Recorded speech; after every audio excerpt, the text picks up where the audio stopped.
Hello everyone. Now I've set my camera up really high because I'm planning a significantly large spread today. I'm planning to look at the next 3 months, the last 3 months of 2022, when it comes to matters of the heart, when it comes to love. What is it that we could expect? Now, this is a general reading. I'm not doing a sign-based reading this time. It's for the collective, so if it resonates for you, great. If it doesn't, there are plenty of other videos on my channel that you could check out, specifically ones for your sign. Now what I'm going to do is I'm going to make 3 piles for October, November, December. I'll start off with archetypes and then I will pull the tarot with clarifiers just to get an overview and understand what is it that we could expect. Now, disclaimer as always, it's a general reading. It may or may not resonate for all of you. Just take the bits that do resonate and leave the rest behind for somebody else. All right. Now, I'm going to use Kim Krantz decks for the entire reading. I just thought it'll be nice and cohesive. Now, this particular deck, the archetype deck, is impossible to shuffle. I have pre-shuffled it, so I don't have to do it on camera and make a fool of myself. So I'm just going to split the deck and pull one for October. The Mask. Interesting. Now, I'm going to pull the rest of the cards for October and then we will talk about it.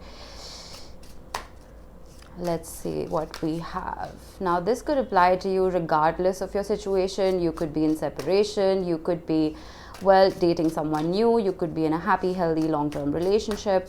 Either way. All right. God, I love Kim Krantz decks. Let's see what we have. Oh, we have 2 right here. Interesting. We have the 4 of Cups. We have the 8 of Pentacles. And we have the Wheel of Fortune with the Queen of Swords. Right. I'm going to quickly pull the clarifiers as well, using the mini animal deck.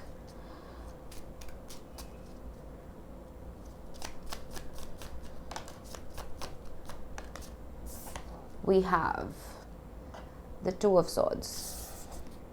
We're getting 2s of everything. Goodness. The Hierophant. Let's try and keep this as neat as we can. And the 4 of Wands. Let's clarify the 8 of Pentacles. Okay, that was an almost maybe. We have the 4 of Swords and the Ace of Wands. Let's just get 2 for these. You see, I said let's get 2 and then my gut told me to pull 3. So much for keeping things neat. All right, we have the 10 of Swords. We have the 7 of Cups. And again, the Wheel of Fortune right on top of the Wheel of Fortune. Look at the placement of these cards. It's insane. Now, when it comes to the archetype, the Mask, I'm not going to attempt to pick it up.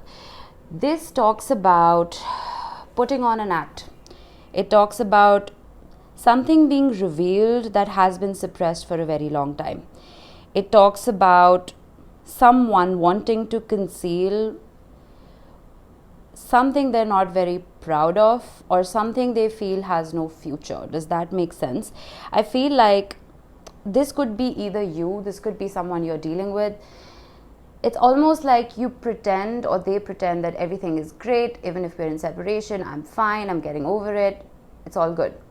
But there's a darkness right here. A darkness that either they are already witnessing and refusing to accept, or a darkness that is consuming them so much that they're keeping to themselves. Or you. The energies can be flipped.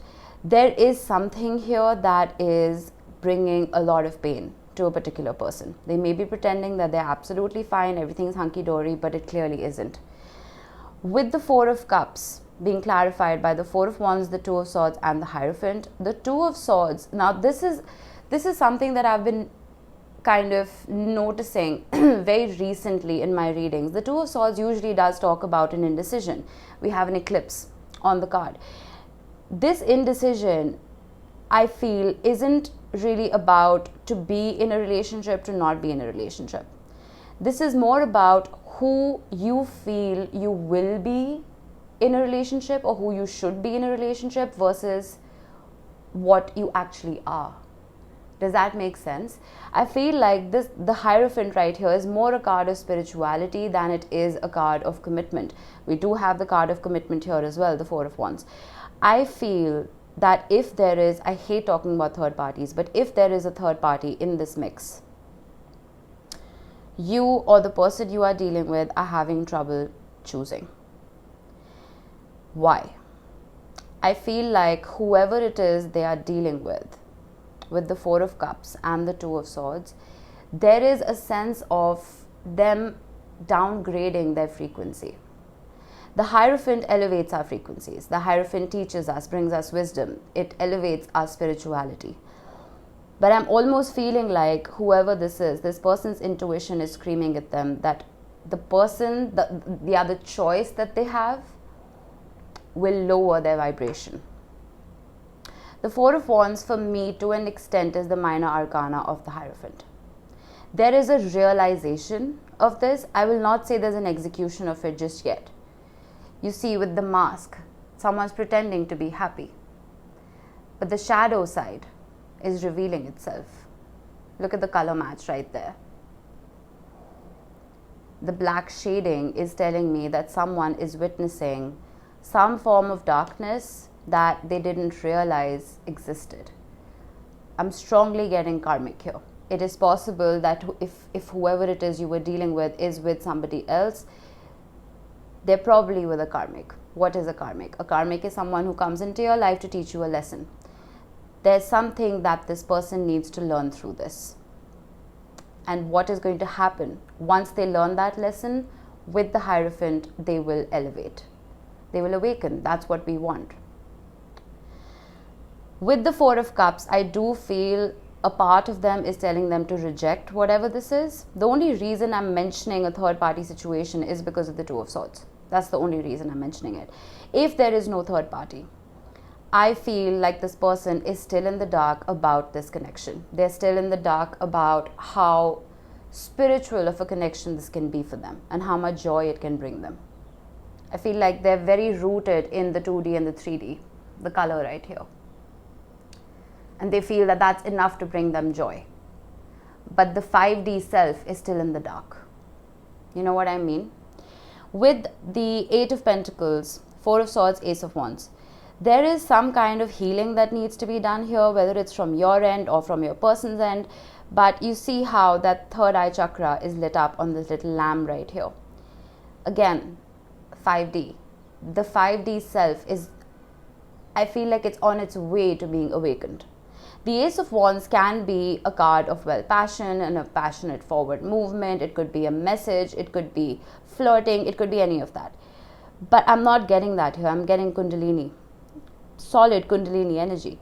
I feel like whoever this is that you are dealing with, your bond with them is highly spiritual. Look at the placement of the Hierophant. It's right in the center. So I feel like this mask, whatever it is, will start falling off in October. That realization, that truth of this connection, with that third eye gleaming right here, with the Kundalini awakening happening right here, the work is going to be done, or at least it will be initiated. This healing could even be for you, but it could very well be for the other person as well. The Wheel of Fortune with the Wheel of Fortune. You can't make this up. And I've realized that the Wheel of Fortune doesn't really show itself all that much in readings. It takes it a while to show up. I remember I had done monthly readings for, I think August. And probably the only sign that got the Wheel of Fortune was Pisces. It was the last reading I was doing. It hadn't shown up before that. So the Wheel of Fortune doesn't show up very often unless the universe wants to show it to you. The Wheel of Fortune is the universe being your captain. The universe taking the wheel and saying, all right, I'm going to take it from here. You are not capable of handling whatever this is. You are stagnating. I'm going to steer the ship. There is a change coming about right here with two Wheel of Fortunes on top of themselves. with the Seven of Cups and the Ten of Swords, again, why I've been talking about third-party situations. I'm not saying you are in one, but for those who are, I feel like whatever confusion that prevailed in this relationship, whatever betrayal you felt in this relationship, I feel like all of that is something that the universe wants to shift. Why? The universe hates confusion. The universe likes you to have a solid blueprint for your life that you can follow and execute. The Queen of Swords is the master at cutting out what doesn't serve his or her highest good. The Seven of Cups is cloudiness, it is confusion, it is unclear thinking, rose-colored glasses, options, too many options, nothing concrete, nothing stable that you can bank upon. And the Ten of Swords, I've always said this, if you look at the original Rider-Waite, it's the Hierophant that's lying dead on the ground with 10 swords in his back. The story behind that is that was the Archbishop of Canterbury. And Henry II, I think, considered him to be too meddlesome. He used to interfere in his affairs. So because he was considered to be so meddlesome, he was killed. So, whatever was considered meddlesome in this relationship, whether it is another person, whether it is a situation, a concept, an idea, lack of communication, whatever that concept was that was causing strife, will be removed. Because like I said, the universe likes a clear blueprint. It doesn't want you waltzing around with a muddled mind and a muddled heart. Clarity. That's what I'm getting here. I'm getting clarity ensuing in October. It's almost like once that mask falls off and once you start seeing this person for who they really are, and once they start seeing themselves for who they really are, is when you're coming face to face with that shadow. That's the only way you can work on it. Right? I feel like whatever situation it is that they're in right now, they may be telling themselves that, well, I'm fine, everything's great, it's all right, I'm not really heartbroken, I'm all good. Well, they're clearly not. Clearly not. A lot of spiritual ascension needs to happen, and I feel like it's going to start happening in October. All right, let's move to November. Let's split the deck. We have Kairos. Goodness, you may be seeing a whole lot of synchronicities. In November, 11th November, I don't know why I got that, 11/11. Could be significant for somebody. All right, let's pull. I'm going to scoot these over just a little bit. I'm sorry, my OCD is bad. I need to make sure everything is in order, otherwise it drives me bonkers. All right, there we go. They've all popped out together. We have the, ooh, nice. I love it. Would you look at that? We have the 10 of Pentacles, the 2 of Cups, and the 4 of Swords, the happy little awakened lamb. I love it. Let's clarify. Oh, stunning. Beautiful. The High Priestess is showing up for a reason. Same line as the Hierophant. I prefer the 2 of Cups to the 10 of Cups. The world wanted to show itself. Okay, this is blowing my mind. It is absolutely blowing my mind. The 10 of Cups and the 10 of Pentacles together. Ooh. Nine. Okay, I can't even. I might cry a little bit. Oh my God, it just gets better and better. I spoke too soon. But you know what? Well, it's not bad. It's actually quite wonderful. Okay, let's talk about this now. Now it's quite perfect that Kairos has showed up. Like I said, it is a card of synchronicity, of course, but particularly it is a card of divine timing. What else is a card of divine timing? The Wheel of Fortune. Again, orchestrated by the universe. You may be seeing synchronicities, 1111 in particular, especially if you're on a twin flame union. You could be seeing 222 a lot. But Kairos, it talks about mythic time. It talks about a secondary time continuum. Something that doesn't really relate to earthly time, to earthly clocks and schedules. It's something that's very non-linear. I feel like this divine timing, it's something that's happening behind the scenes. It talks about waiting for that rush of inner knowing that comes about. Why am I talking about inner knowing? Why am I talking about awakening? The Hierophant and the High Priestess. The Hierophant here is plagued with a lot of cards that are related to them not looking at their higher self. The Two of Swords, blocked intuition. The Four of Cups, I don't want to look at it. You know what I mean? The High Priestess here is quiet. She's quiet. There's no gender in tarot. Just take the energy with you. But in that quiet time, with the Ace of Pentacles and the Ten of Pentacles, the blueprint that I was talking about, right here, that blueprint is being mapped out in this person's mind. The Ace of Pentacles to the Ten of Pentacles is an entire journey that this person has in their mind with you. It's almost like from hello to a happily ever after. All of it is mapped out. I feel like whoever this person is wants to or will want to in November approach not just with a tiny seed as the Ace of Pentacles. They'll approach with the whole package. Because why? Their intuition is alive again. That happy little lamb with the bright third eye chakra gleaming is awake. All of this shadow work that's being done, I don't know if they're doing this voluntarily or it's just happening because of karmic situations and lessons that they're going to learn in October.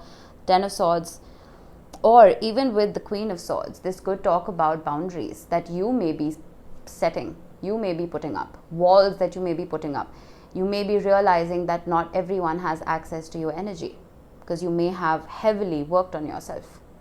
That no matter how much this person loves you or you love this person, nothing is worth this confusion. So till there is clarity, you protect your energy. You may be an empath. I feel like that is why this Five of Cups is here. I'm jumping a little bit. It could be these boundaries that cause this awakening. The heart does make, distance does make the heart grow fonder. But I feel like this is much deeper than that. I feel like some of you may have even attempted to cut cords with this person, spiritual cords. It is possible, and they may have felt it. And that usually triggers that awakening to this connection, to their higher self. The Two of Cups, as I was saying, I prefer the Two of Cups to the Ten of Cups. The Ten of Cups can sometimes be chasing the rainbow. It can be a wishy-washy situation, something that's too good to be true. The Ten of Pentacles is way better than that. But the Two of Cups right here is telling me that the frequency that we were talking about earlier, where the frequencies weren't matching, they finally do. I lost my voice. Throat chakra, which was blocked. I feel like it may be on its way to opening up in November. The Ten of Cups and the Nine of Cups. The Nine of Cups I prefer again to the Ten of Cups. Why? Because the Nine of Cups is your personal happiness. Is this person's personal happiness. It's not really, I'm not getting selfishness or greed in this particular spread. I'm getting someone working on themselves to an extent where they are completely whole within themselves before they can, well, let their cups spill over and give to another. The Two of Cups is two Aces of Cups coming together. And those two Aces of Cups are full to the brim and they are capable of overflowing. Whatever work is being done behind the scenes right here is making this person not just awake, it's making them realize the importance of self-love. Why is that important? When you love yourself, you only want the best for yourself. You do not indulge in situations that bring out the worst in you. You learn from those situations. You learn from the shadow. And you become complete within yourself. And then the 10th cup is offered by the universe that, all right, you've done the work on yourself. You know how to love yourself. You have enough love in your heart for yourself and for another. Here's your 10th cup, which is a happily ever after. With the 4 of Swords, the healing that is being done. Now, here, it was a little tiny card. It was a clarifier. We've got it in your main spread. It's almost like this victory that we see right here with the 6 of Wands and that butterfly, the metamorphosis that is happening. There is this euphoria that I'm not being able to explain. With the Ace of Wands, you remember, I wasn't getting passion. I was getting Kundalini energy. I was getting that solar plexus and sacral chakras just burning and lighting up. A lot of people think that awakening happens when your crown and your third eye open. I feel like it's the other way around. Once your lower chakras start vibrating on a higher frequency is when you can go up the ladder and truly align all your chakras successfully. I see that happening here. With the 6 of Wands, I see that this person not only wants to see success with you, they want to truly better themselves, and a way to better themselves is by being with you because you bring out the best in them. Does that make sense? It's the right kind of attention. It's not unnecessary attention. It's not fake. There's no mask here. There's just authenticity. With the 5 of Cups, whatever loss sparked this awakening in them, I feel like it was needed. Your loss needed to be felt. If some of you are wondering if you should stay in touch with whoever this is, if you should keep putting in work, don't. I feel like that difficulty of dealing with your loss is what is going to help this person grow and truly awaken to not just this connection but to their higher selves.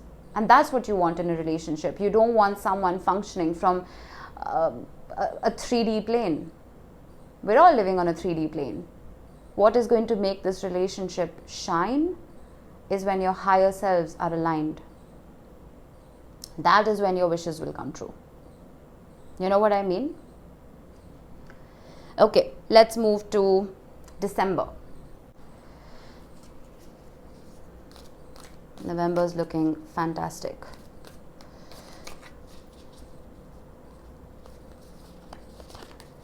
The riddle. All right. Ace of Pentacles, bottom of the deck. The Ace of Pentacles is not the Ace of Cups. Again, it is something solid, something that can be built upon.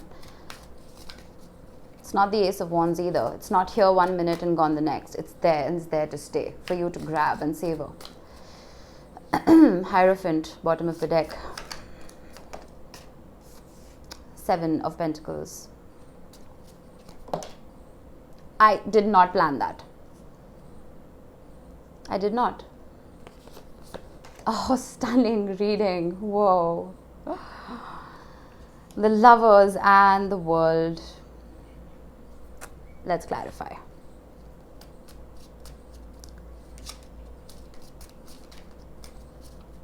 Three of Cups, bottom of the deck. Oh, stunning. The Sun and the 5 of Pentacles. That's hilarious. Okay, let's clarify. The Lovers, Chariot at the bottom of the deck. The 5 of Wands and the 8 of Wands. Interesting.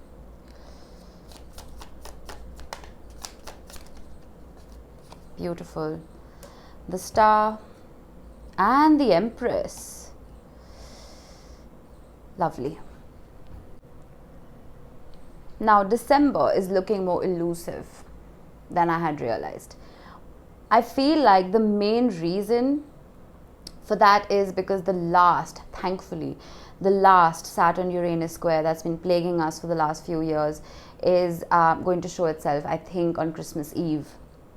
And this particular square is going to make us question everything for the last time, at least when it comes to this particular cycle. The riddle talks about the question. It talks about a mystery.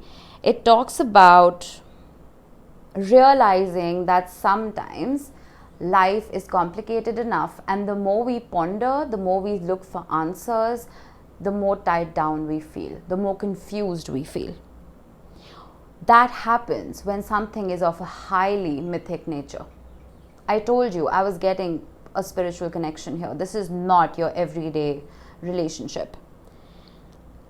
This card appears when the energy is deep, mysterious, and elusive. And it talks about surrendering. It talks about giving time. It talks about a great awakening and an aha moment of just letting things be. I feel like whatever this is in November, whether it is a coming together in the 3D or it is a coming together in the 5D, or it is just an awakening that was desperately waiting to happen, it's leading to a sense of surrender. If you're familiar with the twin flame journey, you know that the awakening only happens in both the runner and the chaser when both parties surrender to the connection. This is not an easy relationship. This is not an easy love. And you don't want it to be. Because it is so intricate and ornate is what makes it so beautiful. Surrendering to that riddle will help you untie those knots. With the Seven of Pentacles, this talks about time, energy, and love being invested in something and waiting to reap those results. With the Five of Pentacles, I feel like you've both left each other out in the cold. You've both ignored each other. You may have blocked each other. Let's talk about 3D stuff for a minute. You can never block your counterpart. If it's a soulmate or a twin flame, you can never block their energy in the 5D, no matter how hard you try.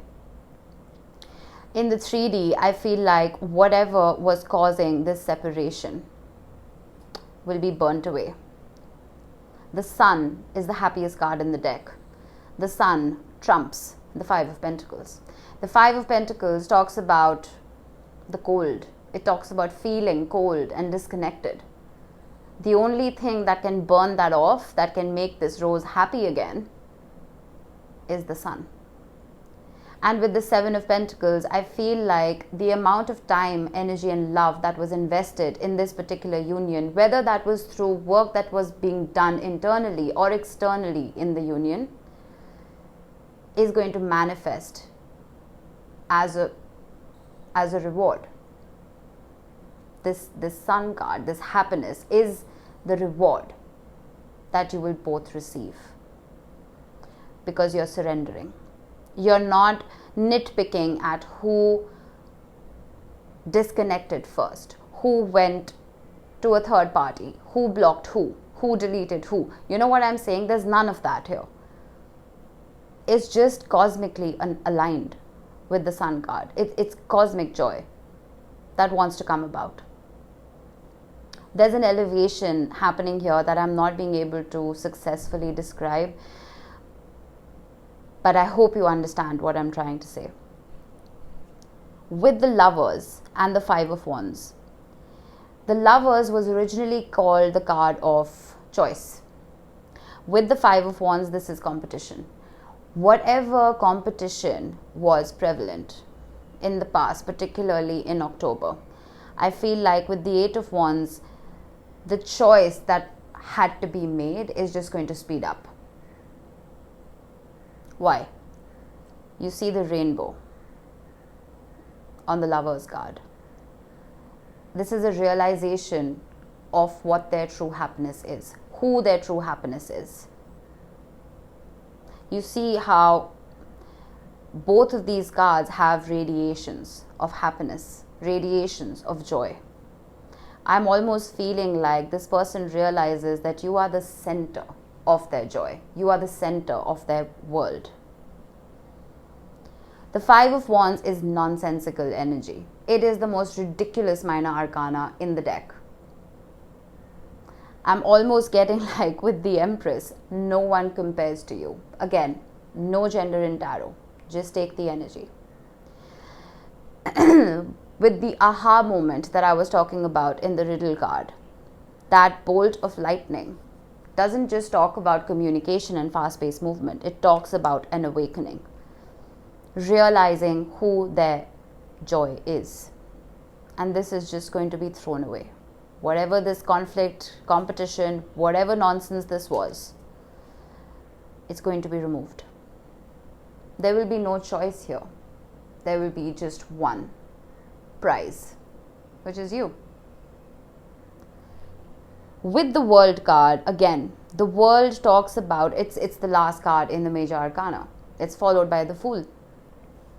The World card talks about closing out a chapter. What happens when we rekindle a romance? What happens when we get back into a relationship with somebody? If we pick up from where we left off, we're just continuing that saga of pain. We're continuing misunderstandings. The best thing to do in this situation is to start from scratch. I'm not saying that everything will be hunky-dory again. You will have more lessons that you will have to learn. There will be more obstacles. There always are. But you'll be more well-equipped now to deal with those obstacles, whether they're new ones or old ones. With the World card, you need to close out whatever this narrative is. Whether it was karmic partners, whether it was third-party situations, whether it was your beliefs not aligning, whether it was one of you not being spiritually ascended. Whatever this journey has been, I feel like towards the end of the year, the World card coming as the last card for the year is profound. It's graduation time. That's what I'm getting. You're graduating from anything that is petty and 3D to something that is more aligned with your higher values. The Empress card is about growth. It's about gleaming, shining, nurturing. It's Venusian energy at its finest. I feel like you make each other shine. You will bring out the best in each other eventually. Why? Because with the Star card, you heal each other because you've successfully been able to heal yourselves. The Riddle is an acceptance of life being full of twists and turns. Accepting it, realizing that, all right, this is not going to be easy. Whatever this new chapter is, it's not going to be easy. But we've done the work. We know exactly how to handle these situations now because we're going to be handling them together. Stunning reading. Very cohesive. You must know that the universe has a huge hand to play in this. I feel like it is protecting you, it is guiding you, and it won't lead you astray. Whatever is happening right now, take it with a pinch of salt. It's part of the journey. It needs to happen to help you both grow. All right. That was it. I hope this helped. Bye-bye.